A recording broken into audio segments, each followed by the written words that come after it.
All right, let's get stuck in. So this video is going to be on data and how data will completely transform your trading. And it's probably the reason that you're not profitable if you aren't currently. No word of a lie. All of the lads that I'm working with, none of them have had a structured approach to data. And again, that just leads to inconsistency. So if we're putting in something inconsistent, what we're going to get out is inconsistent as well. And honestly, for me, the very month that I took my data seriously was my first profitable month, or my first back-to-back profitable month, let's say. The first time, because I'd made profits before, but not consistently.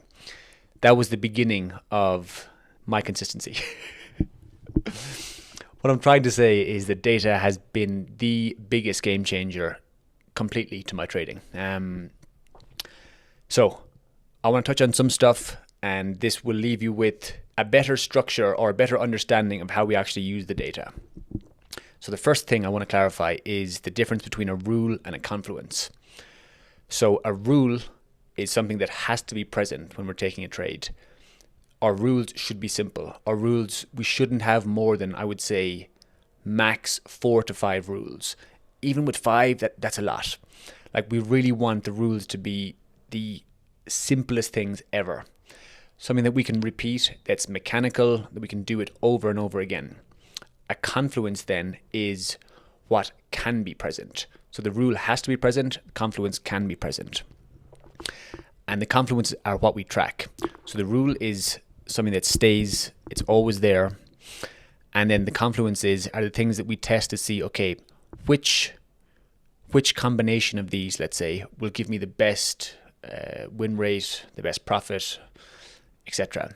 And for instance, the confluences can be the area that we're taking the trade, the time that we're taking the trade, the time frame that we're taking the trade on, how many breaks of structure we have, is the DXY also in confluence, do we have some form of divergence, etc.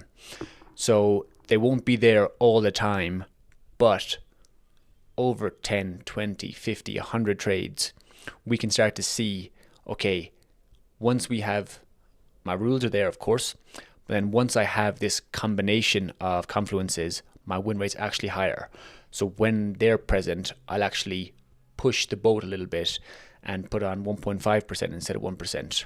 And now I have my setups where I'll risk 2% because I know this is my strongest setup. So for me, some of the most valuable confluences is having the DXY also breaking structure twice. So for me, and actually, yeah, just to pull it back a little bit, the confluences can then become rules.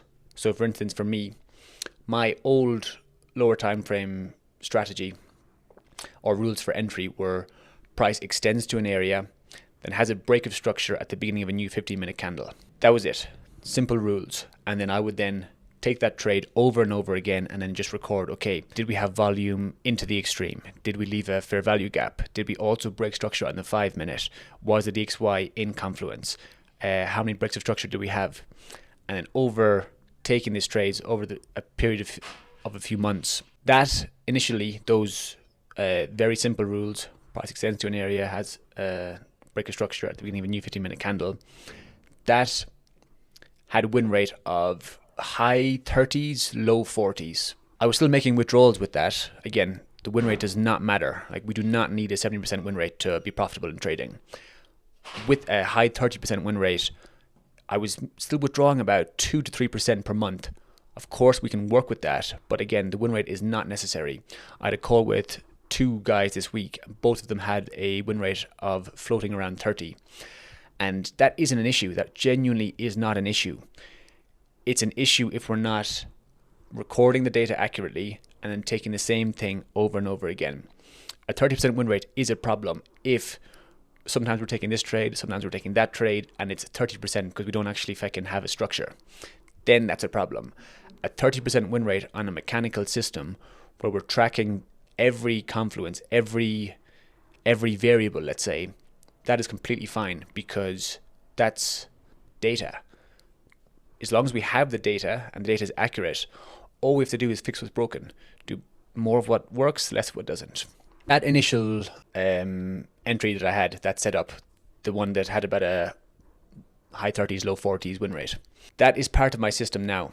And I actually took that same setup and increased it by, it went from low 40s to mid 50s with this one extra confluence. Sorry, I lost my train of thought there for a second. We're back. That once we actually have our set of rules, they're super simple, we're seeing which confluence is performing the best, which combination of these actually leads to the highest win rate. If it is just clear as day that one of these confluences is actually standing out more than the others, as okay, this alone increases my win rate by more than 10%, that can then become a rule. So then I switched my rules to having a break of structure at the beginning of a new 15-minute candle to having a double break of structure. So I wanted to keep my rules super simple, so I then made the break of structure at the new 15-minute candle a confluence and made it a rule that I had to have 2 breaks of structure.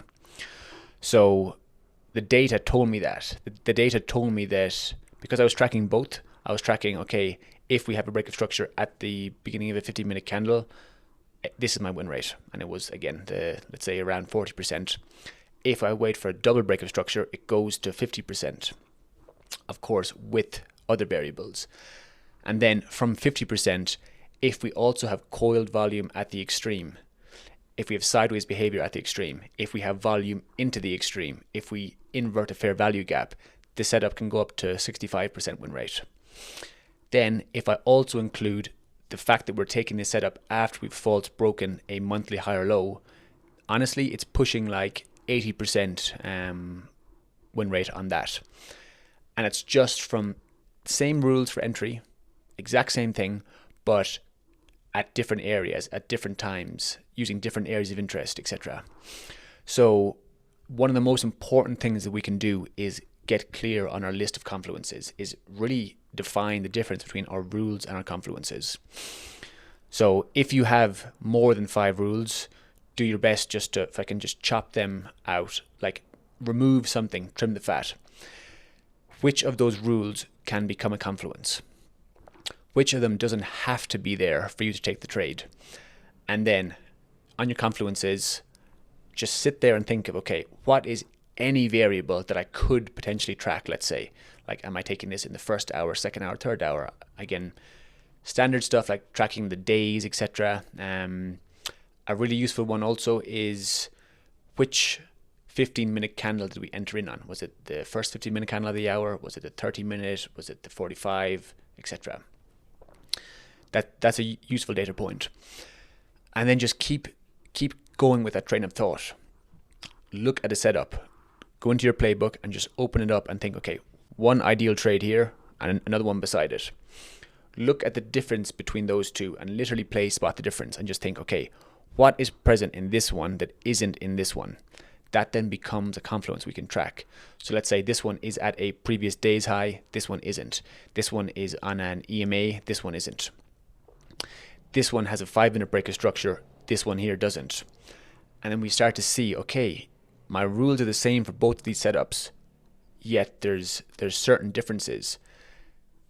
That list of confluences, when done accurately, will be your most valuable asset as a trader. That will be the difference between you just going around in circles and you actually just moving in one direct line, just improving, optimizing every single week. Initially for me, I had about 20 confluences and then just wheedled them down. I started tracking all of those.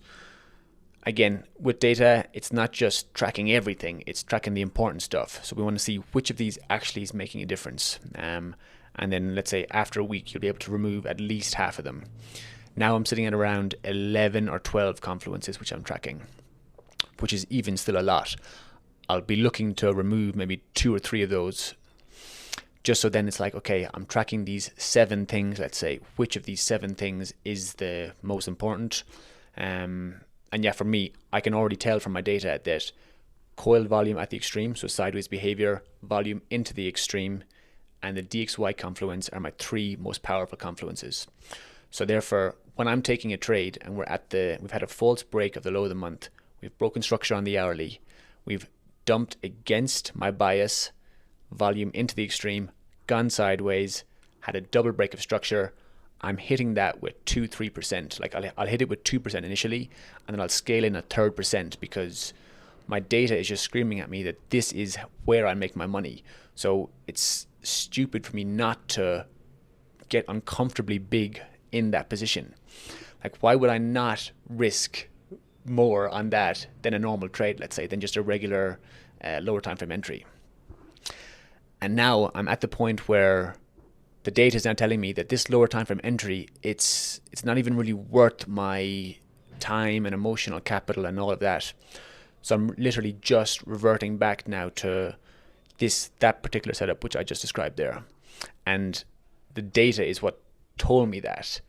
Like, my lower time frame setup, in my head, it's profitable. And it is, but we actually get to see how profitable. And for me, entering in those trades, taking those losses, means that then the rest of the day is impacted. I don't want to do certain things afterwards. And yeah, it's just not worth the turmoil, let's say, or just the heaviness that comes with losses. So yeah, that's rules and confluences. Then it really just is, that's super necessary, but then also tracking everything accurately. Like, I've said this a million times, but I know for me, I was just lying to myself, completely just chatting out my arse with my data, just making everything look better than it actually was. And in reality, we have to make it like exactly how it is. Otherwise, we don't trust it.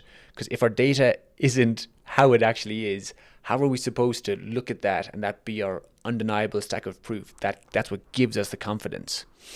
So that the data is that. Like, for me, it is that I look at it and I just get confident because I can see what's broken, I can see what's working, and it also holds me accountable because if I take a trade and it's not in my setup, then I have to record that data and it's just messing everything up. So it's like the data is this ongoing machine, let's say, that's just every single trade is a data point.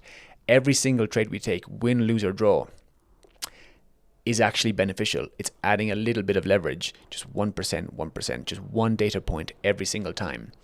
Like on EU today, I took a loss. Because I record my data, that loss doesn't affect me because there is a net positive.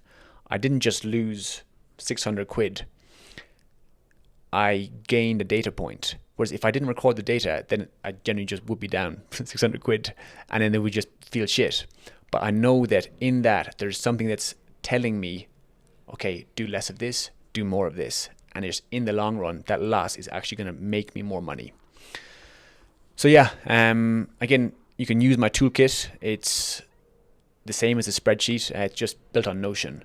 So if you're better on Google Sheets, use that. Better on Excel, use that. If you're good on Notion, use the toolkit. The medium does not matter. It just matters what we're tracking and that we're actually tracking it accurately. So yeah, all the basic stuff like day of the week, hour we entered in, etc. And then the most important thing is those rules and confluences. The rules don't exist on my data tracking spreadsheet. The confluences exist. The rules they have to be there, let's say. All right, I will wrap this one up there. If you don't have them already, write that confluence list down. I'll put out a video soon on how I actually generate it. And I will try to remember to link it below. I know they won't be here at the end of this video. But yeah, lads, track your data. It will be a godsend, I swear to God. Sláinte.